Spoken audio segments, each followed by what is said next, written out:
barcode, and I'm just showing you something right outside.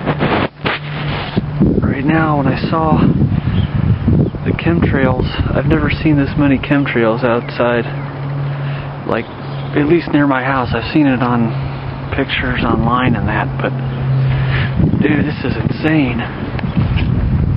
Look at this. I saw 7 X's. 7 X's. I mean, God only knows what this thing is looking like from above. It probably a big ass pentagram over my freaking house or something. I mean, that's insane, dude. Just look at that coverage.